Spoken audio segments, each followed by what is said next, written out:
Court, Executive Director of the Citizens Independent Transportation Trust, or CITT. We're the quasi-independent agency of Miami-Dade County charged with overseeing your half-penny sales tax for transportation. So as a reminder, that money is used for transportation projects and programs throughout the county. About 80% goes to the county, and another 20% or so is distributed to all of our 34 municipalities for their use in helping their residents and citizens move about their towns. And so one of the concepts that the CITT is trying to engage in is bringing the municipalities and the county closer together, integrating the systems so that we have one interconnected transportation network and not 30 or 40 something different networks kind of working independently of each other. To that end, we commissioned our strategic consultants, who are our guests today, to conduct a study on this topic and offer solutions. So I want to welcome to the show my two guests today. We have Jesus Fuentes with EXP. Thank you for having me today. Thank you for being here. Jesus, remind me, what is your title there? I'm a senior project engineer, and I do bike bed, transit, and multimodal. Yeah. Excellent. Well, thank you for being on the program, Jesus. And then as sub-consultant to EXP, we have Jonathan. Jonathan, I'm sorry, I already forgot the name of your company and your title, please. So, Javier, good to see you this morning. I'm Jonathan Hopkins. I'm the CEO founder of Smart Mobility Associates. We basically help start and run TMAs. Great. And you guys both have many years, not to age you, but many years in the industry. You're experts at this subject matter. So tell us a little bit about your background. You're an engineer, I believe, Jesus? Yes. Okay. I'm an engineer by trade, I guess, but I'm a planner. I call myself a planner. I started... That's why we get along. Yeah. I started my career in the Mobility 2000s. That's when we used to widen Palm Beach County I-95 sections back in the beginning of the millennium.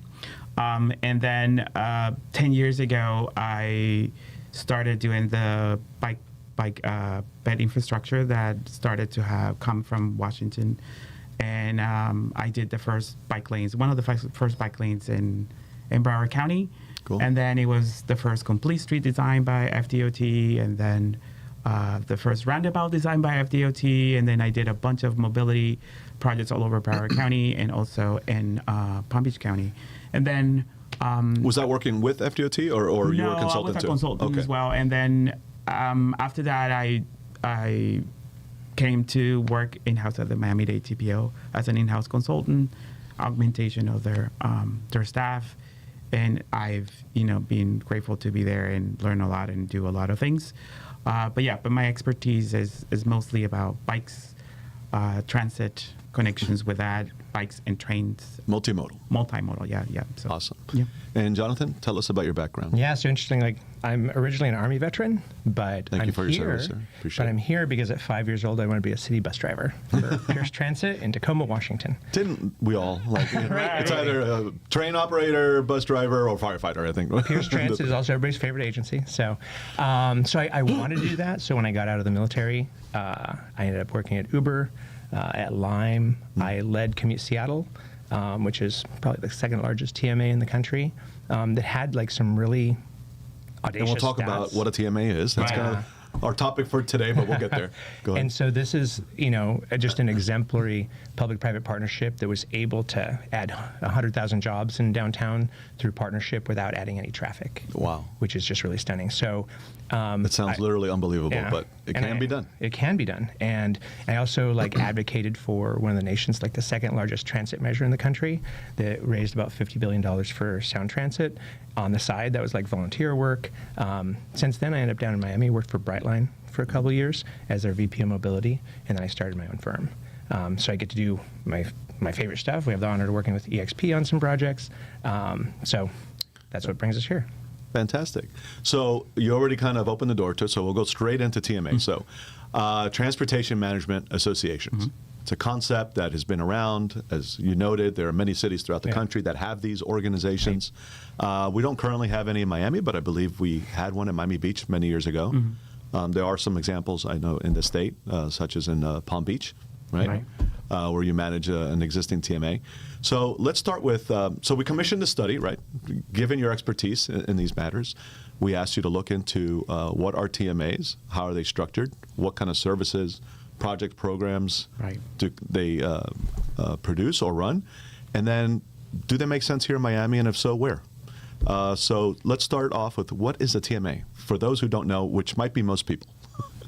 You want to take that You one? know, really, like, the TMA is kind of like this magic sauce of public-private partnership. Right. And that is the magic. Yeah. That when things get hard, like, it pays to work together better, right? And so the TMA really becomes this venue where the public sector and employers and other community partners can come to the table to solve this problem that none of them own entirely. It's kind of like making stone soup, but for reducing congestion. And so this public-private partnership, they can look different in different places, Right. but they're really founded to achieve the priorities of that collected group. Everybody hates congestion, and there's a bunch of different ways to solve that, but when people work together, it'll get solved better, and that's really what it comes down to. So they're literally kind of nonprofit organizations, Yeah. Yes. generally speaking, or they fall. Sometimes an agency might manage Correct. them, right? And then in their study, what we looked at is what is the best model that could be applied for Miami-Dade County, given the context of Miami-Dade County, which is very different from Broward or Palm Beach. Sure. So we looked at different TMAs throughout the country. Yeah. Some of them are very large. Some of them are very hyper-local. We feel that because of the diversity in Miami-Dade County, we feel that hyper-local TMAs will work better, because that way you can have a much better outcome as a result of the goals that you set as a TMA, and then you can have results, and then people can continue working on towards reducing congestion. So we looked at different areas throughout the county, and then we look at specific locations where this will make sense. No, all locations will make sense, of course, but we have some specific dynamics that makes it a fruitful territory for a TMA when you have those specific partnerships aligned from all different parts of walks and talks. You have nonprofits, you have government agencies, you have developers like they have it in West Palm, or you have government agencies, whether it is the county, a municipality, or could be even FDOT. So we currently have a TMA in South Florida at a more broad regional level, which is the South Florida Commuter Services. That is a program that is being handled by FDOT. And Shout out to Jeremy Mullins. Yes. Yeah. Hi, Jeremy. Yeah, hi Jeremy. But they handle a lot of the commuter throughout South Florida, from Right. Palm Beach all the way. Yeah, I think even further than Palm Beach, they all have the way 7 down, counties. to Miami. So when you have such a large area, it makes it difficult Sure. to. So we think that having a hyper-local approach is much more fruitful than a much better And picture. there's really good models for this. Yeah. Like Georgia Commute Solutions is the same as South Florida Commuter Services in many ways, and then they have about 5 TMAs in the Atlanta area. They complement one they another. complement. It's not like Exactly. we're duplicating. One Right. does like stuff that makes sense at a broad scale, which is like helping with van pool, Right. and some carpooling things and distribution of certain benefits. But another part of the special sauce of TMAs is knowing their customers, which are their partners, employers, public and private, and their nonprofit partners. So they have to know their community well. So that's where, Right. duplicating what the Denver area does, the Atlanta area does, what the Boston area does, and I guess Minneapolis also does this, where you have some regional support that does the things that make sense at a broad level, and then at the local level you have folks working usually in conjunction with a business district, Right. like a DDA here or a chamber. And what he mentioned about the community needs is important, Yeah. because one community might be very different from the other. Yeah. And we can give it like the downtown area, the needs of downtown and the TMAs might be completely different from Coral Gables or South Miami or South Dade, for example, Yeah. now that they have a new Metro Express service. So it is very different, and using the local context is extremely important when you're establishing these TMAs, Right. because you don't want to have it doesn't work like copy and pasting from one place to another. It has to be if you're doing it in a hyper local level, you have to cater to the specific needs of that community, and that's important. So I love alliteration. So as I'm listening to this, I'm thinking of the letter C over and over again. So Yeah. we got context, right? Yeah. We have community driven. Yeah. It's about communication, coordination, Correct. collaboration, and connectivity. Yeah. The last Did one I lose any C's? No, but the last one I would throw in there is customer centric. Yeah. Okay. Right. And so a lot of areas like agencies. You have got to- two C's in there, by the way. right? Customer centric. I'm all here to support your mission here, right? And agencies have to focus on running buses and trains, Yeah. and that's at the heart their special sauce, their special skill, right? And if almost anywhere in the country, if you're a customer trying to navigate and you're going across city lines or county lines, you end up potentially interfacing with anywhere from 2 to Right. 8 agencies. Maybe not Right. 8 here, it's more like 4 sometimes. And there's nobody that really kind of brings those all to you. But employers can retain employees longer. They can Right. recruit people better if it's easier to get to work. Sure. And so the TMAs end up being the help to the employers, and through the employers to the employees. Correct. And so it's like this great, like just community service to bring our multi-agency, transportation service and make it feel like it's just one delivered specifically for you. And that's usually a gap that if you're in a small county with no traffic, people don't have to worry about. Right. Like where there's 2 or 3 more people riding the bus doesn't make a lot of difference to traffic. But as we've seen, we're like the 6th, but according to INREX, like the 6th worst congestion in the country based on like lost productivity. We're the 11th or 12th worst in the world due to the cost of lost productivity. And it's because we're popular. Yeah, And we're a victim of our own success, Right. right? Correct. And as we've gotten more complex, we have to Yeah. look to more complex mechanisms, Yep. to solve our problems Yeah. collectively. Yeah. I got collective in there. we're going to have a long list for you. That's the customer part is super important because as a transit user, because I use transit and I come from Broward, Yeah. I live in Broward, but I come all the way down, take Tri-Rail, Metro Rail, and so on, and then having the ability to navigate all those different services in a pretty smooth way is Right. extremely important. And I'm a transit rider by choice, not by necessity. So the idea is not only to service those that they need transit to get to work or school or shop or whatever, but also make transit as a competitive option. Or if you make it competitive, if you make it appealing, if you make it because we want people to have the freedom to move the way they feel that they need to move. Yeah. But if you make a specific type of mode competitive, they will choose that on their own, and Love. that's the whole idea about this. It's like with bicycles. I mean, I'm coming back to my bicycle hat.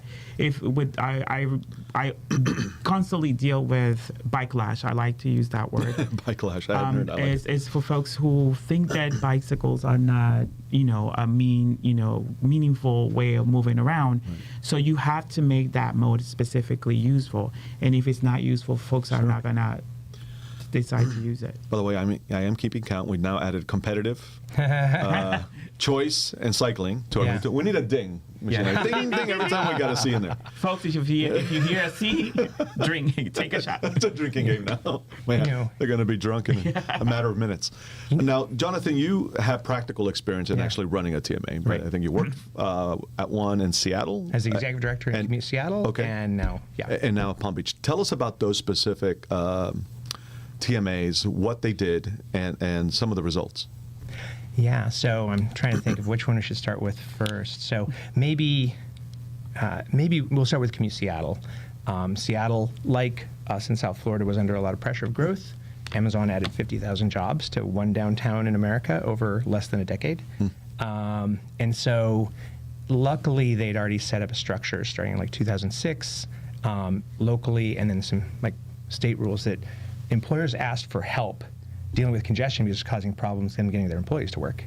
And that's the thing about TMAs. This is about hard numbers that really matter, like to the bottom line of companies, and just kind of the recruitment and retention of the best people. So in Washington State, there was kind of like a mandate that big employers should work together with the government, just like inform their employees about different ways to get to work.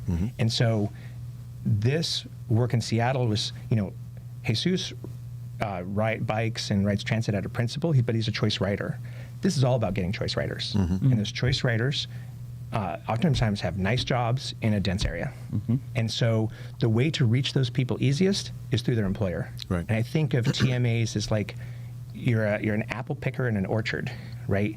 And you start with the biggest tree, right? And you go shake it. Downtown Miami, it's probably government. The low-hanging fruit. And then a couple big law firms, Right. some real estate ventures, and you go shake that tree, get as many apples off of it, and put them on a bus or get them to bike or walk, and then go to the next one. But a big piece of this is just showing them how they can, and then a lot of times employers start to find out that giving somebody a bus pass is way cheaper than giving them free parking Right. all the time. So in Seattle, that And they could do a works. little work As a on the benefit, right end. right? As a As a benefit, benefit sure. of the part. Right. Sure. And like I stepped into that job and there'd been 20 years of history of this. So, it had already been created, right? But the outcome was that 100,000 jobs were added to downtown Seattle and only 6,000 cars.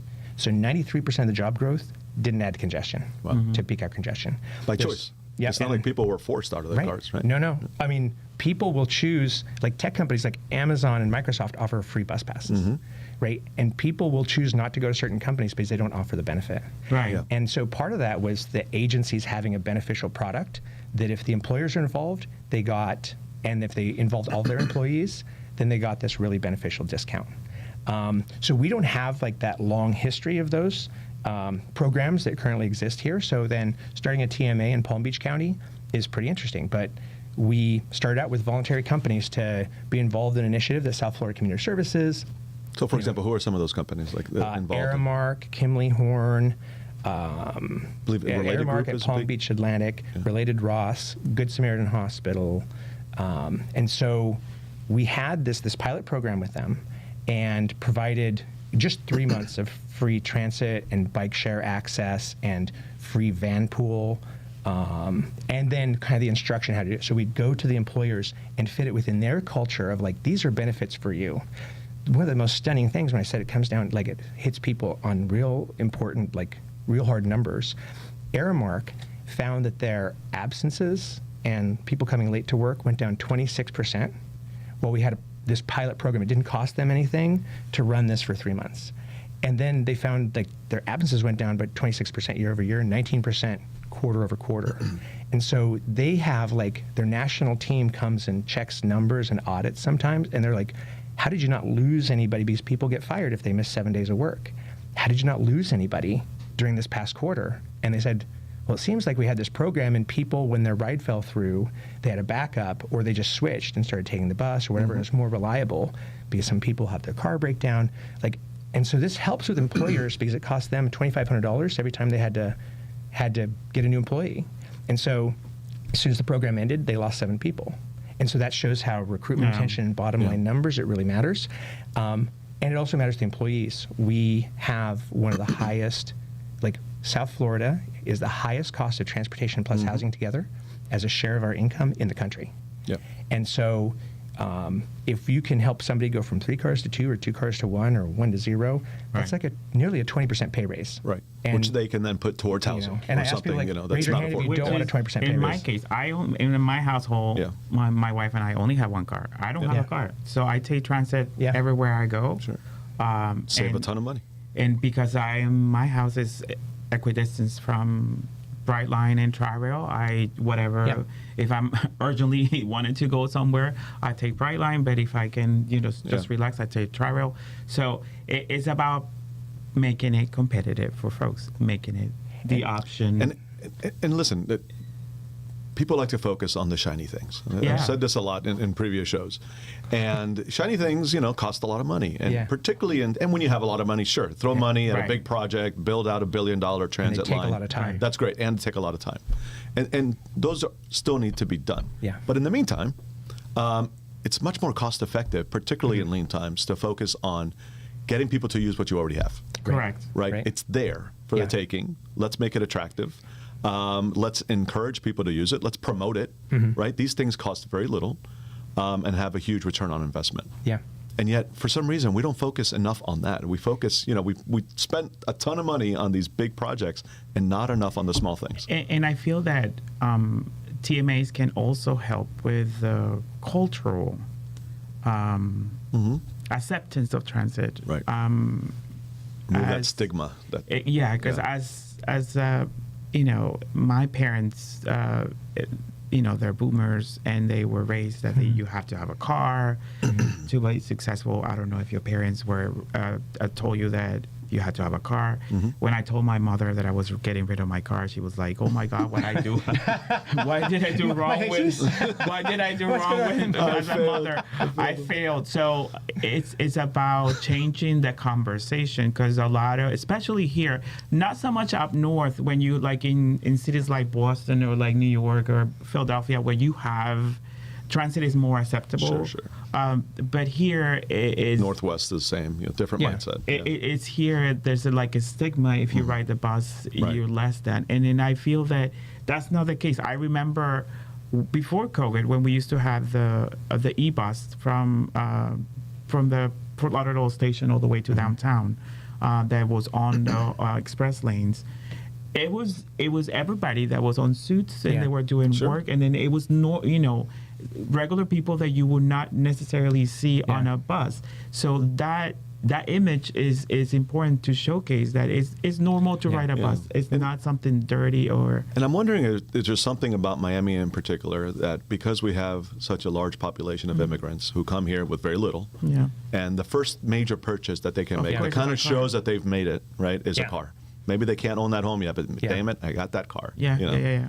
And it's a source of pride. Yeah. Right.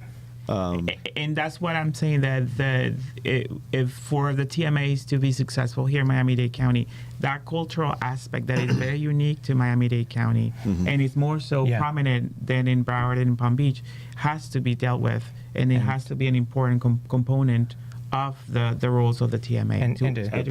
Great point. And to quote like the former mayor of Bogota, like he would say that the sign of a wealthy society is not where every poor person owns a car, but where every rich person rides transit. And that is really literally true. That in the space it takes on the freeway for your car to be driving, that holds 1.2 people, that could be like nearly 200 people on a bus. Like the spatial difference is 2 orders of magnitude difference.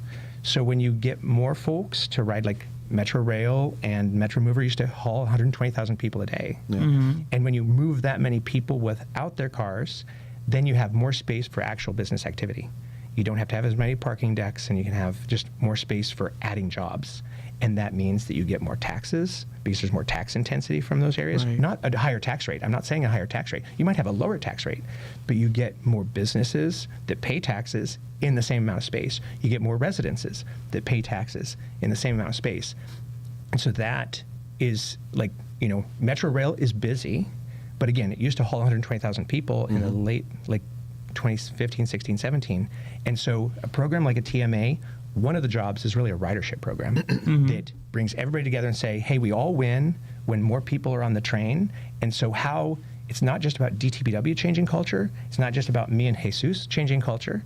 It's about enlisting everybody. Sure. And people listen to their employers, and they respond to their employers' incentives, because that's like, we do different things on healthcare. We have an FSA or all these different things. So making benefits part of this is how you help change that culture. And celebrating the small wins. Yeah. Every little, if we, for example, I love it when Tri-Rail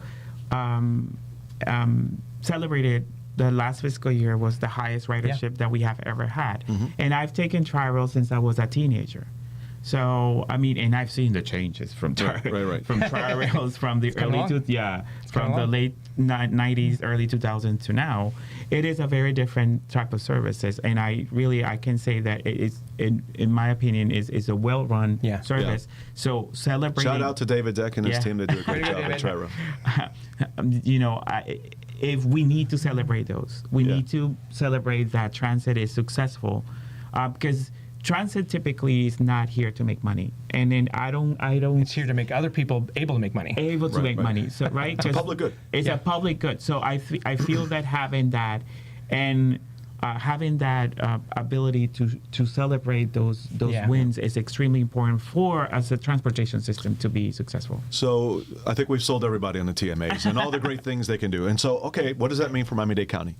We then looked at what are some specific areas, cities, neighborhoods, combinations, where these might make sense. So, what are, let's go with like the top 3 or 5, like where we think that these things can make sense, and some areas where people have already expressed interest in pursuing one. And I think that's a really important point. Like, there's the math of where is it dense enough and where there are enough services And where businesses. it could be, kind of like objectively feasible.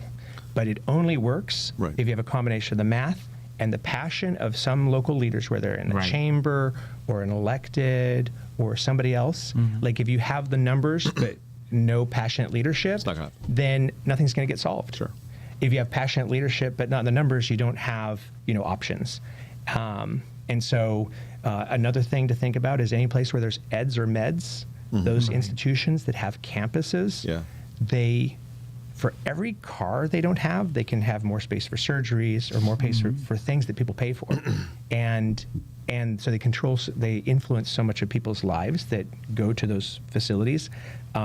They are natural first leaders, and then looking at density. So places like downtown plus maybe Civic Center, separately or together. Right. Coral Gables in South Miami is an Yeah. example. Yeah, Probably a couple I others. would Around say- the University of Miami. And Correct. Yeah, So I important. think that the Miami Beach, of course. Yeah. And we looked at several cases that actually combine cross county borders. For example, Aventura, because the Aventura Mall area does a lot of there's a lot of dynamics with Hallandale, the area, Southern Broward. I heard the other day, I don't know if this is true, but it could possibly be, that Aventura draws more visitors to the state of Florida than anyone else. And this is a state To the mall? to that mall. It's Oh, the busiest place in the state, even compared to Disney, which Oh, really wow. shocked me. Okay. I'm Good for like, them. I never go to Aventura, but that's huge. They haven't drawn me but twice. But But yeah, so we but looked just at the, imagine the number of people that we're Yeah. talking about. So yes, that would be a very logical Yeah. place. you know. it could be also the area like in Doral, like Yeah. close, like combining Doral, Sweetwater, and because FIU's out there. FIU. Yep, yep. Right, There's also other options like in South Dade. Now that we have the BRT again, I was able to ride it on Tuesday for a site visit. I went on the bus to do site visits. Yeah, you have Miami-Dade College, Homestead Correct. campus. You have Correct. the Falls. You have several Yeah. kind of major employment hubs. And for South Dade, that is an area that is growing exponentially. It's the fastest growing area. Yeah. Growing area in Miami-Dade County. It's gonna change, and if you ride the BRT, I'll invite everybody to ride the BRT if you're in South Dade. If you ride it at the stops, you start seeing development going Yes, around it. it's already attracting. And it's already attracting that, and you're gonna have many little Yeah. cities Yep. at the stations, and that's gonna generate a lot of foot traffic and businesses. So having the possibility to attract more folks to use the transit and create those little cities, and that will be a much.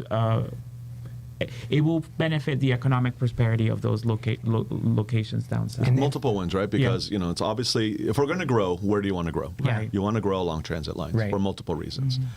So I absolutely agree with you. It's a ton of opportunity Yeah. along South Corridor. Now, historically, people said, BRT doesn't, or buses don't attract development. We're proving that to be wrong because it's already happening. They started building Yeah. even before in anticipation of this. So that's great. Jonathan, you were saying? Yeah, and thinking about, you talked about like the cost effectiveness of this, right? A car lane moves more or less 1,000 people an hour, depending on the speed of it, right? But if you just think about Miami-Dade College and the hospitals, HCA and Baptist, like just working with a few big employers, you can affect essentially nearly like a car lane of people at rush hour, right? And that, everybody wants to get less congestion. We also want lower housing prices, but we usually, if housing gets stopped being built anywhere around here, it's because people don't want the congestion. Sure. Well, we're kind of screwed either way, right? You don't get the housing, you pay more. You get the congestion, you pay more. And so this is the magic bullet that allows you to have the growth in more residents and jobs without getting, Right. the goal should be for every new resident and job we add, we don't add net a car. Right. And that's what has worked at Stanford did this, and they're able to, for 35 years, build whatever they wanted, and they made an agreement with the county. They could build whatever they wanted. No special permits were required. It was just one master use permit, as long as peak hour traffic didn't go up. And they managed it. There's places around Boston that have done the same thing. And so, we all want affordable housing, and we all want jobs, but so the only thing that gets between us and that is congestion. And so this is the way to make more housing and more jobs possible. And I think that congestion, because we all suffer from it. And at the transportation forum yesterday, that was mentioned that whether you're Black, Chinese, Puerto Rican, whatever, we all suffer from traffic congestion at one point. It's a common denominator. It's a common denominator, yeah. It's everybody's favorite thing. Yeah. We consume it so much. Sure, it's everybody's favorite thing. We all clearly. love being stuck in traffic. We must be, because we keep doing it to ourselves. Right? But I feel that there's got to be the way to sell it to people, and especially in these times, is to link it with economic prosperity. Yeah. I feel that for the naysayers, we have a lot of NIMBYs, or whatever you want to call it, non-believers. I feel that they're an opportunity to be converted. I feel that the TMAs are coalition building. Perhaps you agree with me. Coalition. Ding. Got another one. So And converted. whether they are supportive or not, I feel that their voices need to be heard nonetheless. Absolutely. So I feel that having that evaluation, and we don't do this often. We do a lot of evaluation about productivity with congestion and how that affects economically productivity and businesses. We don't do that with other modes. We don't do so now we added a bike lane here. Is your revenue as a business went up and down after the addition of this new type of mode? Because a lot of backlash that we get is because they want, where are they going to park? Yeah. What are you doing with my parking? Right. Don't mess with my parking. I'm not gonna have customers because I don't have anywhere to park. So having that metrics to convince others that are not so in tune with that is important. I think of it just a little bit different in that, like in Seattle, we would talk about, like, you get more riders on the bus, and choice riders that have influence and they talk to their electeds and different things like that, and then they expect service to get better, infrastructure to get better, and that causes more people to ride. But really, I think the best, we're dealing with all sorts of different organizations here. The best way is to just build literacy of how to use this thing and use incentives to get some people on it. And that can maybe encourage us to make the hard numbers work. So a lot of reasons why people won't ride the bus is it takes twice as long. In many cases, not on the BRT corridor. Right. But if we can build enough of a clamoring of people that are going to ride that thing together, it can give us opportunities to have a bus lane that causes the bus to go faster than the congestion. When you do that, that's how you actually get choice rights. We can convince a few people on principled ways, or it can be, you can work while you're on the bus or while you're on the train. You don't have to be, you're not kind of white knuckled when you ride. YouTubing it, Right. And so everybody has a different kind of measure of that. Right. But so building the literacy, we have a bunch of people in Palm Beach County. They're like, oh, I've never ridden the bus before, and it's been transformative for them. But now we need to keep on making the service better, like we have done on the South Corridor, so that it will work for the folks that need the hard numbers to work. I need it to go in the same amount of time. Right. And that's what really has the biggest impact. So we have thousands of people watching this podcast, of course. Millions. And some of them might be interested in this, right? So if I'm a city official, if I'm a Chamber of Commerce member, if I'm one of these institutions, and you've piqued my interest, what's your advice on next steps? What should I do in order to continue to explore TMA I think get a group together? The approach that, for example, we have some municipalities that we already have talked to, and we have several meetings already. That is the right approach. First, let's get together. Let's see what's the common ground between us to be more efficient and effective to provide those services that perhaps there are gaps, and we can cover those gaps. And by looking at that, for example, we provide municipal transit and we can be able to expand it to your other municipality right next to us. Perhaps that TMA can help to set up an interlocal agreement, and they can get together and cover those gaps. So it's important for municipalities to start with the conversation with nearby new municipalities and see what their gaps are. And I have this service and you don't have this service, and we can get together too.